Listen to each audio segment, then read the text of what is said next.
I saw Christ today, not as he is in our stained glass windows, but as a black woman in a purple coat. Christ drove a beige minivan, which she pulled into Moss Park. And when she opened the back hatch, it was filled with meals and takeaway containers and boxes of Tim Hortons coffee. And as the people gathered around, she blessed them as she served them. God bless you. God bless you. God bless you. I saw Christ today, not in Galilee or Jerusalem, but in the blue seats on the Pape bus. He had a gray mustache and a hat I'm sure was the height of style when he bought it in 1962. I don't think Christ had anywhere in particular to be. He just seemed to like riding the bus and talking to people. And whenever he saw someone without a seat, he would stand on shaky legs and smile and say, "Please, this is for you. Please, this is for you. Please, this is for you." I saw Christ today, not at the height of his power, but as a child in reindeer footy pajamas. He was awoken by his parents because this hard journey just couldn't wait until morning.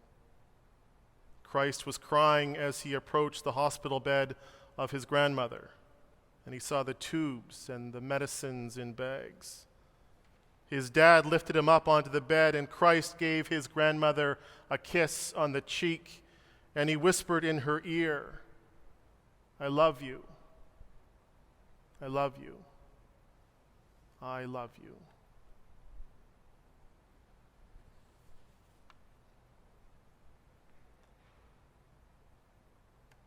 In the beginning was the Word, and the Word was with God, and the Word was God.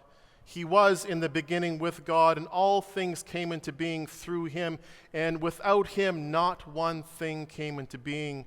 What had come into being in him was life, and the life was the light of all the people. The light shines in the darkness, and the darkness did not overtake it. No angels or magi or shepherds or donkeys. No Mary or Joseph, not even a baby in a manger. The Gospel of John begins by leading us to contemplate the origin of all things. It pulls the lens way back and takes us back well before Bethlehem, long before time itself, to when there was nothing but chaos. The prologue of John's Gospel, as it is known, can be read as a midrash, a Jewish form of biblical interpretation that reimagines readings by crafting new ones, not to replace, but to stand alongside other readings. John's prologue is a midrash of the first creation story found in the book of Genesis. In the beginning, God created the heavens and the earth, and God said, "Let there be light," and there was light. John retells the story of creation, where the light by which the Creator brings forth all life was this luminous word, this light of Christ, the light that no darkness of chaos or evil could ever overtake. This is the cosmic Christ, one with God beyond our limited understandings of time and place, but through whom all time and place finds its origin. This is how the Gospel of John starts, with the lens pulled back as far as it can go, revealing an ethereal starscape of dreams and creative intentions. But then, even before our conscious minds have had a chance to take in the vastness before us, the lens zooms in with laser beam accuracy. There was a man sent from God whose name was John. The prologue continues. He came as a witness to testify to the light so that all might believe through him. He himself was not the light, but he came to testify to the light. The true light which enlightens everyone was coming into the world. from the vastness of the cosmos, we are immediately grounded in a particular time, the time of John the Baptist in 1st century CE, with a particular people, the Jewish people. The light that is to shine comes through this time and this people, with John the Baptist being the narrative link between the time before the incarnation and the time after the incarnation. This particularity is vital to the story we tell on this holy night. The light through whom all creation came into being has a face, a Jewish face born into a Jewish family. The light that enlightens everything and everyone came as a baby conceived in his mother's flesh, nourished at her breast, needing her love and the love and support of a community in order to grow and to flourish. God's eternal love had a face and lived in a place with a people. The fully human Jesus would experience humanity by walking in the hill country of Galilee and learning a trade and helping out with the harvest and building friendships and going to wedding banquets and reading the sacred texts of his tradition, the stories of Abraham and Sarah, Moses and Miriam, being shaped by the words of the prophets who spoke God's intentions into the world of how people should treat each other. The Christmas story we tell on this holy night is a foundational story for our faith, but also for our humanity. How we tell it, how we interpret it matters. Now, if you've been to many of these Christmas Eve services before, you will have likely heard the account of Jesus' birth in the Gospel of Luke many times before. You may even think you know it by heart. Angels, shepherds, and Mary and Joseph wearily trying to find a place to rest because there is no place for them in the inn. But tonight, when Lynn read the story, did anything jump out for you this time? Was there anything different, unexpected? Because she read from the most recent translation, the New Revised Standard Updated Edition, that reflects the most up-to-date scholarly understanding of our sacred texts.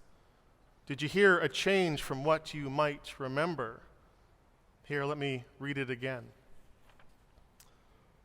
While they were there in Bethlehem, the time came for Mary to deliver her child, and she gave birth to her firstborn son and wrapped him in bands of cloth and laid him in a manger because there was no place for them in the guest room.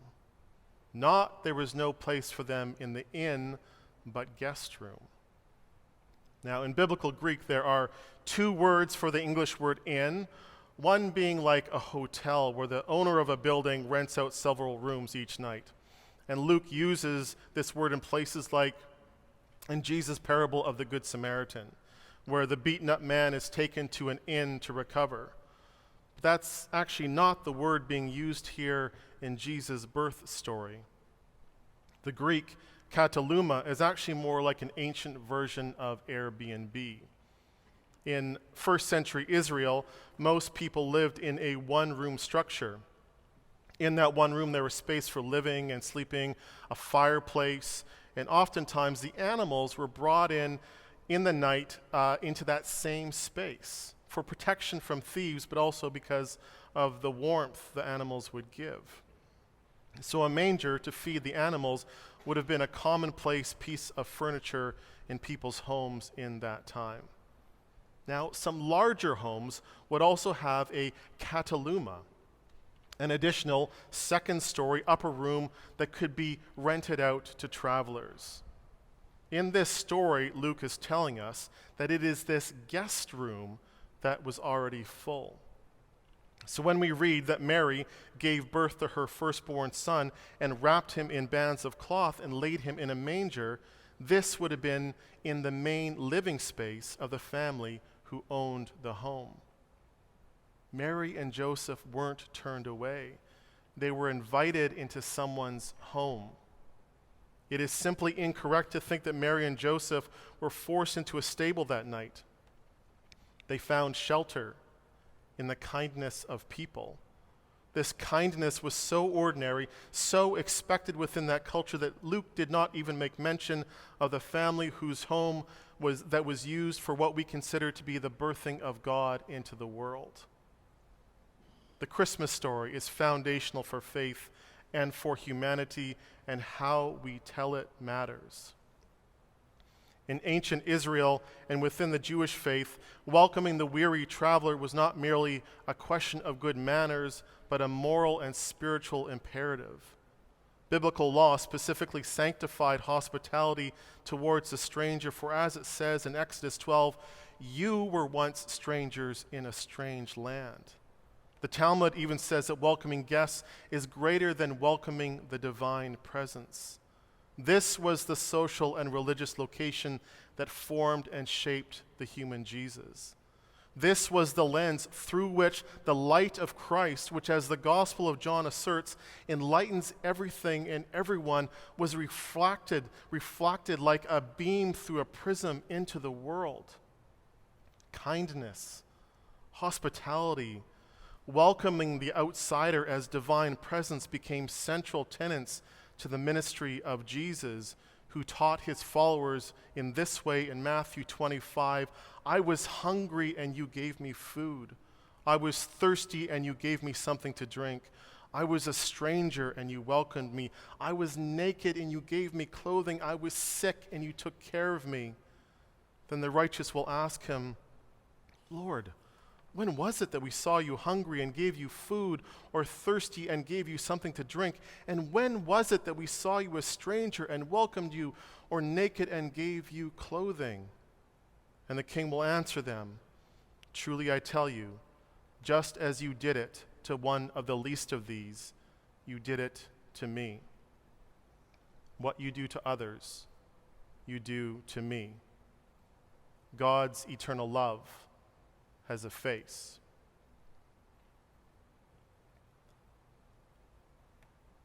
The 20th century English mystic Carol Houselander once had an experience on the London Underground that changed her life.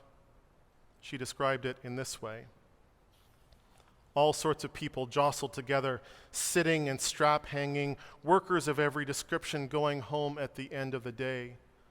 Quite suddenly, I saw with my mind, but as vividly as a wonderful picture, Christ in all of them. But I saw more than that. Not only was Christ in every one of them, living in them, dying in them, rejoicing in them, sorrowing in them, but because he was in them and because they were here, the whole world was here too. I came out onto the street and walked for a long time in the crowds, and it was the same here on every side, in every passerby, everywhere. Christ everywhere. I have come to believe that the realization of our oneness in Christ is the only true cure for human loneliness. For me, too, it is the ultimate meaning of life, and the thing that gives meaning and purpose to every life. After a few days, the vision faded. People looked the same again. Christ was hidden again. Indeed, throughout the years to come, I would have to seek him, and usually I would find him in others and in myself only through a deliberate and blind act of faith.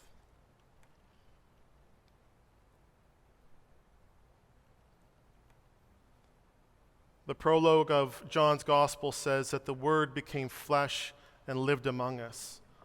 Or as the Message translation puts it, the Word became flesh and blood and moved into the neighborhood. The great cosmic being at the heart of all creation became flesh and blood and moved into the neighborhood. This is the story of Christmas, and how we tell it matters. Christmas is about kindness and hospitality modeled by the family who took in Mary and Joseph. It is about welcoming the birth of God into our homes and into our neighborhoods and into our lives. It is about that deliberate and blind act of faith to live as if each person we meet on the street or on the bus or in the hospital is luminous, luminous, aglow with the original holy light through which God spoke all creation into being. And even if you can't see it yet, even if you don't believe it yet, imagine how different the world could be if we trusted that it was true anyway. How could the world be different if we treated each person as the divine guest, not just our friends and our family members, but strangers, outsiders, even enemies? How could the world be different if we designed our institutions and economies and public policy around this truth? And in these times when so many of us are struggling for so many reasons, how could our lives be different?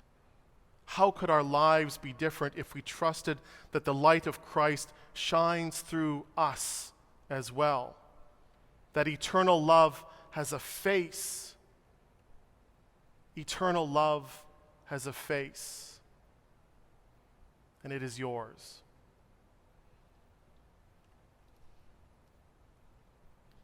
God bless you. Merry Christmas.